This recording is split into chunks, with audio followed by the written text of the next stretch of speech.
ভারত বাংলাদেশ সম্পর্ক বলতে বলতে আর বলার বাকি নেই। এর মধ্যে সবাই ওপেন সিক্রেট স্বীকার করছেন যে এটা স্মরণকালের সবচেয়ে তলানিতে নেমে এসছে দুই দেশের সরকারই।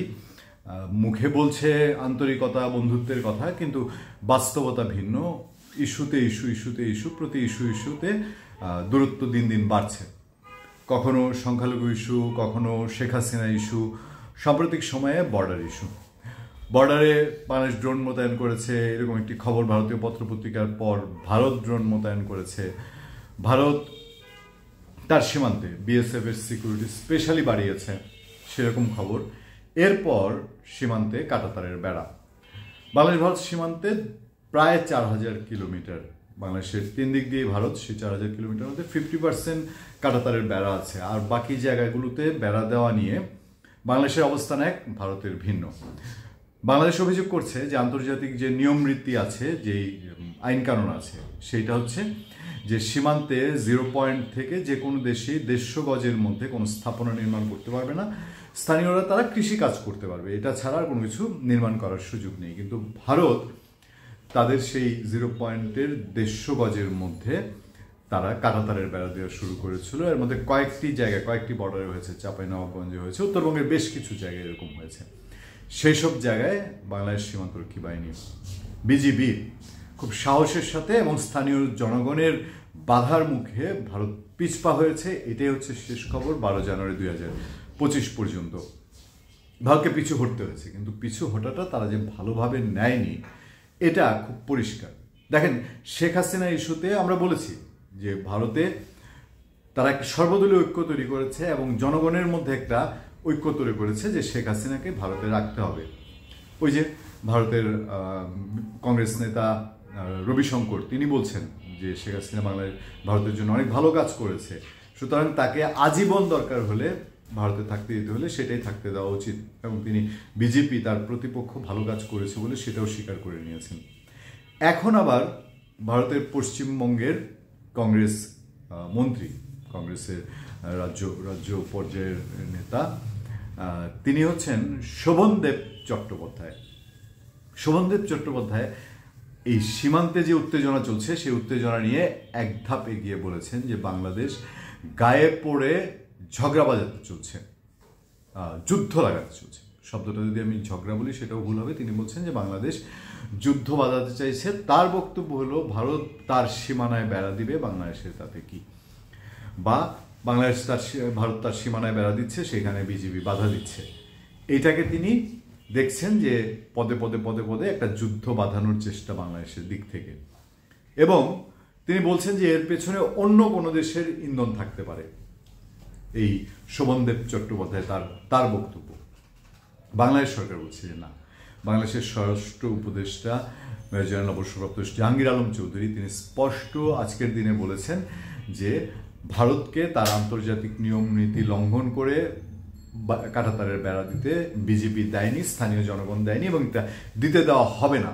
অতীতে ভারতের এই পলিসির বিরুদ্ধে বা এই ধরনের চেষ্টার বিরুদ্ধে বাংলাদেশে এত শক্ত অবস্থান আগে দেখা যায়নি। তবে বিষয়টা কি শুধু এই জায়গায় কেন্দ্রিক বা এটুকের মধ্যেই? আরেকটা খবরের দিকে যদি আপনাদেরকে নজর দিই, পাকিস্তানদের বাংলাদেশে ভিসা পাওয়া ব্যাপার নিয়ে বাংলাদেশ অনেক শিথিলতা নিচ্ছে। বাংলাদেশ খুব সহজে পাকিস্তানিদের ভিসা দিবে, পাকিস্তানও বাংলাদেশের মানুষকে খুব সহজে ভিসা দিবে। একটু কি অন্য কিছু ইন্ডিকেট করে না?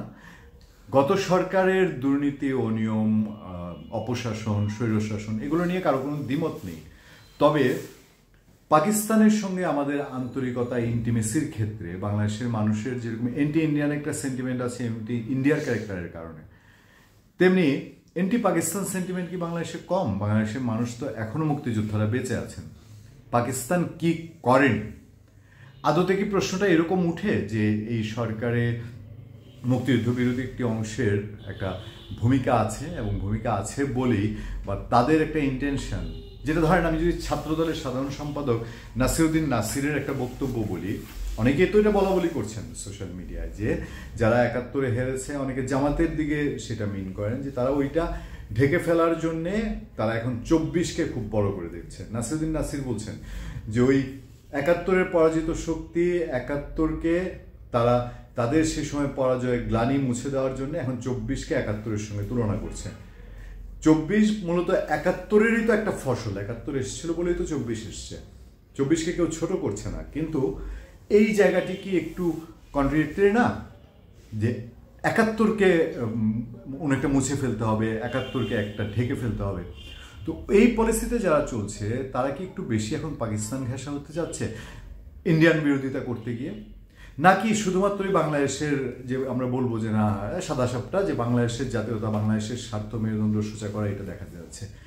এইটা দেখাতে চাইলে কোনো প্রশ্ন ছিল না, কিন্তু প্রশ্ন তো হচ্ছে ইন্ডিয়া বিরোধিতা দেখাতে গিয়ে পাকিস্তান ঘেঁষা হওয়ার একটা লক্ষণ বা একটা সিম্বলিক কাজ, অনেক কাজে অনেক ঘটনা ঘটছে, পাকিস্তানের সঙ্গে ধর্মমরমে অনেক ঘটনা ঘটছে। তো এই জিনিসগুলো তো ইন্ডিয়াকে সুযোগ করে দিচ্ছে বাংলাদেশ সম্পর্কে চোখে আঙ্গুল দেওয়ার, বাংলাদেশ সম্পর্কে নানান কিছু বলার, এবং বিশ্ব দরবারে তারা এই কথাগুলো বলার চেষ্টা করছে, খুঁটিনাটি বিষয়গুলো। বাংলাদেশে কারা মুক্তি পাচ্ছে জেল থেকে, কারা এখানে প্যাট্রোনাইজড হচ্ছে, এখানে গান বাজনার উপরে হাত দেওয়া হচ্ছে, এখানে অনেক মত প্রকাশের ক্ষেত্রে একটা সাইড এখন বেছে নেওয়া হচ্ছে। সুতরাং ইন্ডিয়ার দিক থেকে সব কিছু মিলিয়ে তারা যে বলছে একটা যুদ্ধ ভাব, ওই যে মাঝে কথা উঠলো আমরা এতদিনে এটা দখল করে নিব, বাংলাদেশের দিক থেকে কেউ কেউ বলছে 4 দিনে কলকাতা দখল, ওরা বলছে যে ভাই, আমি দেখলাম ইন্ডিয়ান এক ব্লগার বলছে যে কলকাতা দখল তো দূরের কথা, ওই বনগাঁ এক্সপ্রেস যেটা যায়, ওই বনগাঁ এক্সপ্রেসের যে বগি, ওটাতে একটা বগি দখল করে দেখাও।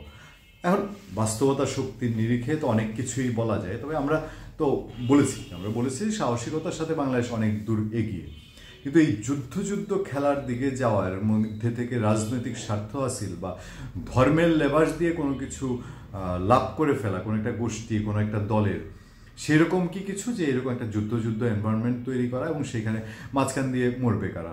সীমান্তে সেই কৃষক ভাই যিনি হাতে কাস্তে নিয়ে ভাইরাল হয়েছেন, তার মতো মানুষ, এই যারা ঢাকায় বসে আর দিল্লিতে বসে কলকাঠি নাড়ে, তারা কি মরবে? যেটা 5 আগস্ট হয়েছিল, যারা মরেছে তো মরেছে, যার মাগের বুক খালি হয়েছে তো হয়েছে, সেই পরিবারগুলো এখন উন্মাদ হয়ে ঘুরছে, ভিক্ষা করছে একরকম, চিকিৎসার জন্য কেউ নিহত পরিবার তারা অনুদানের জন্য, আর মজা মারছে সরকারের সেই দায়িত্ব নিয়ে, বুক ফুলিয়ে নানান সামনে কি হবে, দেশ কেমনে চলবে, এইসব কলকাঠি নারী আরেক গ্রুপ। আলটিমেটলি এই ধরনের পরিস্থিতির লাভবান একটা নির্দিষ্ট অংশ হয় দেশের 12টা বাজুক আর যাই হোক। ধন্যবাদ সবাইকে, ভালো থাকবেন, সুস্থ থাকবেন। আপনাদের সাথে আমি আতিক রহমান পূর্ণিয়া।